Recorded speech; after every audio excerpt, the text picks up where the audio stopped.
𝗦𝘂𝗯𝘀𝗂𝗯𝘲 from 𝗦𝘁𝗲𝗬𝗂𝗍𝑐𝑒 𝗬𝑚𝑒𝑐𝑒, published by Team 17, released on 28th of July 2022 for a princely sum of £17.49. This is a very interesting yet dated looking game which has a lot of potential but some significant issues during its early access release.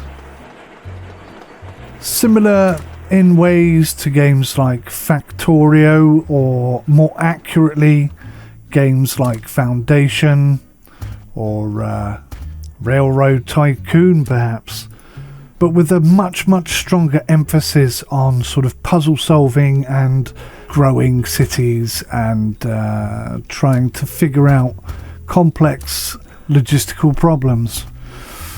To be honest, there isn't much to say about 𝗦𝘂𝗯𝘀𝗂𝗯𝘲 that is actually sweet right now. The best I can say about the game is that it can be a brutal puzzler which needs to be solved as efficiently as humanly possible. Graphically, there's very little to wow you here, and whilst the train audio is not terrible from an audio perspective, there's very little here to impress you still. The soundtrack, on the other hand, is rather good, but obviously I can't show you that in this video because of the way that YouTube works with music. I don't really like the interface, and I find the tools to be rather unintuitive. There is a tutorial, which is absolutely essential for a game like this, and although a lot of time, a lot of effort and content has been placed there, it just ended up feeling somewhat wordy and confusing at the end of it. When you complete the current task, you'll have to click on it to start and move on to the next one, and that becomes annoying quite quickly, and it's also distracting. It's taking your focus away from what you're trying to learn in order to click on a button so that you can learn the next thing.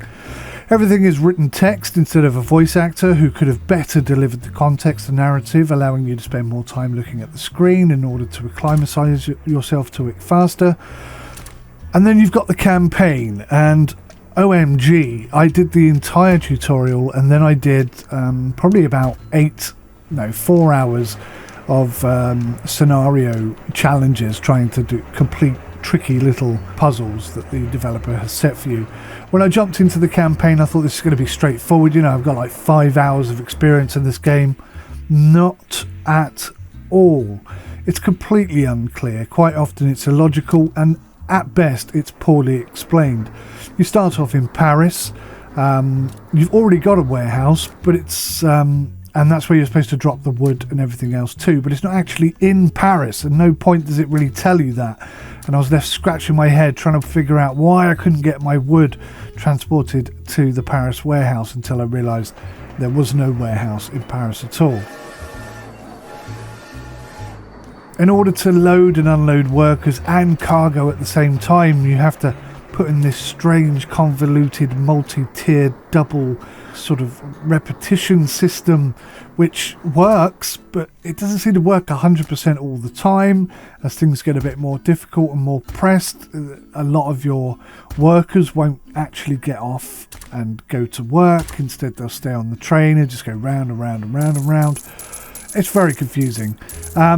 One thing the game does tell you have to do is connect everything via a road, but actually that's not true either, because if you put a sawmill, for example, in the middle of a forest, which by the way doesn't guarantee you any trees, you still have to plant trees even though you're in a forest in order to collect trees. That doesn't need to be connected to a road at all, but the game kind of makes you feel like you have to put a road in. You know, you got to ask the logical questions as well. You start off the game with absolutely nothing at all, so how do you even build the first station or the sawmill itself? How do you build storage? How do you build the tracks? None of this is really explained very well. Once you get past that sort of initial annoying and confusing start, the game does start to get quite fun. You start exploring the area, setting up new industries and expanding and exploring everywhere, connect everything up via train routes. It's quite enjoyable if you ignore the terrible interface that makes it all work. However, eventually you will ultimately stumble onto a situation which you just doesn't seem to make any sense at all. You've got red lights when the track ahead is definitely clear. You've got trains being let through on amber lights when there's definitely another train parked at the station. You've got constant illogical AI route decisions coming from the trains, which are quite often incredibly baffling. Why they would pick to go that route to get to where they're trying to get to. Frustration rules in the campaign, to be quite honest with you. Then you've got the interconnected menus, which seem to make no sense to me, and they require connections to other as yet unmentioned objects, but at no point does the game ever really explain anything enough to feel logical or normal or sensible or something you can get on board with. For example, simply trying to add a dispensary so that you can collect more than one quarry outlet can take multiple attempts. And even when I did make it work, I was sat there scratching my head thinking, what on earth did I do differently this time that I didn't do the first 2 times? It looks exactly the same to me. Something must be different. I don't know what it is. Maybe it's the order in which I put things in. Nothing is really explained here. I think somebody other than the developer needs to have a look at this game and point out to them where all the gaps in the logic are, because there are some gaping holes here. The scenario gameplay I enjoyed a lot more. I feel the type of person who's going to sit at the dinner table on Christmas Day for hours on end just to try and solve a little brain teaser puzzle which has completely perplexed the rest of your family. Then there's a lot in the scenario gameplay that you will like. But once again, it doesn't really make any sense. The way to fix these, get enough trains to go through the routes, it just doesn't. Nothing really works properly. Nothing really adds up properly. You have, of course, got the sandbox gameplay mode. If you want, you can create your own world. You can make it tiny. You can make it massive, and I do mean huge. And then you can select the difficulty level, your starting resources, your layout, your design. You could opt to unlock everything if you want to, or you can play it like it's the campaign. Literally, that part of the game has every option completely customizable. And the choice is yours how you play. Therefore, you've got endless gameplay, new possibilities. Who knows what you can explore thereafter. But yeah, the biggest problems are the trains not selecting the correct routes. In scenarios, the UI button to clear the trains and all the track is down the bottom. It's so easy to click on by accident. There's no confirmation. Just deletes all of your track. And that's happened to me a few times. That happened to me in the campaign. I was trying to delete a small section of track and something popped up and said, do you want to delete track 365? And I was like, well, I didn't know it was called track 365, but yeah, okay.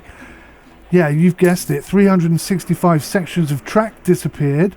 Track that I hadn't built. I had no idea where it was all supposed to go. Had to try and fix all of that. It was a nightmare.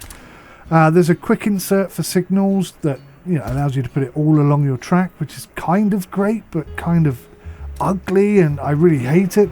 Except accidentally, if you insert a gap into it, then it will do one every other, which is quite cool if that's what you're trying to do. But if you're trying to do a straight route of all signals, then you've got to go manually try and repair that, which is an absolute nightmare.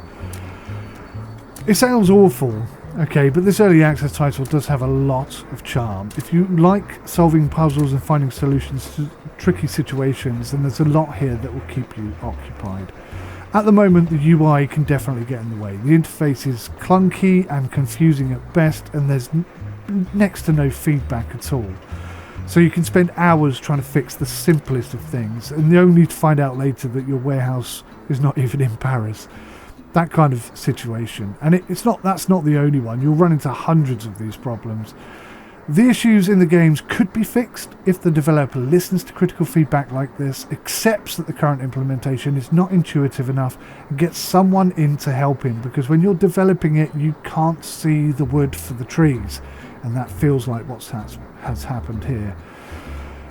If you want to face and overcome endless challenges against all odds, then this early access title might be just the right challenge for you, but I suspect eventually even you may find it difficult to carry on playing this game. It just gets too much of a head scratcher. But having said that, it is moreish. I woke up at 6 a.m. this morning with a new and improved solution to scenario 12 after spending 4 hours completing it yesterday. I thought, well, actually, why didn't I just do it this way? So I came down at 6 a.m. to try it out. Sadly, it didn't work, but I mean, it should have done. And again, you've got to question the logic of the game, and so on. That seems to be a repetition here. It needs quite a bit of polish and work. But I tell you what, underneath all of the messy, confusing obfuscation that exists, there's actually a very good game here. So don't write it off. Add it to your wish list and keep an eye on it, guys. I think it could be a really good game in the future if the developer can just tidy things up a little bit.